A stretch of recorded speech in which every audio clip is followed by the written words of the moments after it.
So we're at our Dick and Nancy Eales Preserve at Moosic Mountain. It's I think around 2,300 acres of mostly ridgetop barrens. We've seen fishers, we've seen black bear, coyotes other times, different types of eagles. We also have snowshoe hares here.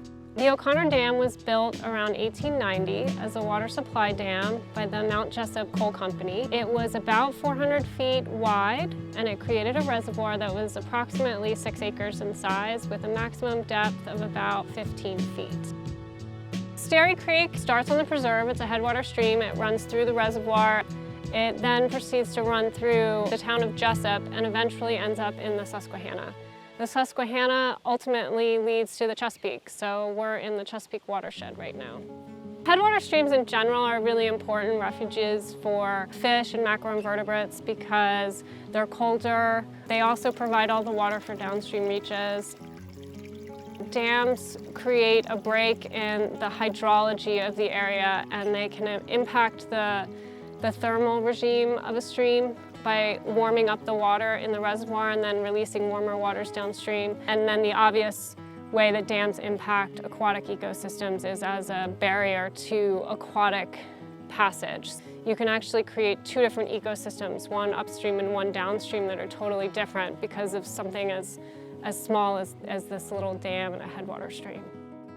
We have a reservoir that has a dam that failed the inspections a couple years ago. And so we've been in the process of trying to remove the dam for safety reasons. There's thousands of dams. Some are permitted, some aren't, but most of the bigger dams, run-of-river dams, have exceeded their design life of, it's usually around 50 years. And many of them don't serve a purpose anymore, so there's a push to have them removed. Seems like there were storms every week that came through. Constantly that we were watching weather to see what was going on. I know that I had sent pictures of just holes in the dam where they were losing that much water that I was nervous to stand on top of it. When the Division of Dam Safety strongly recommended we breach the dam, we took that very seriously. Yeah, it was cold. This sits pretty high up in the mountain in elevation, so the wind comes across here pretty good. We had a few minor snows, nothing major. There was a push to get this completed by December just because of the winter weather. With the team that we had, we did that in record time. Removing a dam and restoring 6 acres of ecosystem can be a costly endeavor. So funding was definitely a consideration, and there are no dedicated state funding sources for small dam owners with infrastructure problems such as this.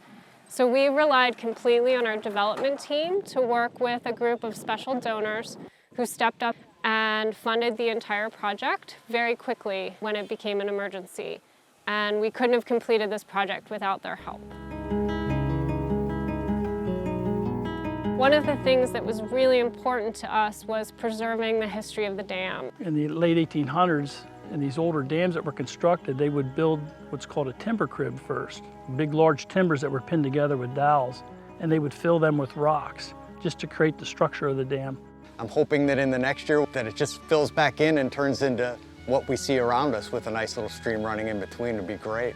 We are hoping to do some tree plantings as well as collecting some acorns and pine cones from the preserve and planting them within the reservoir area. It'll be exciting to see how things grow and change over time as nature's allowed to take back this area.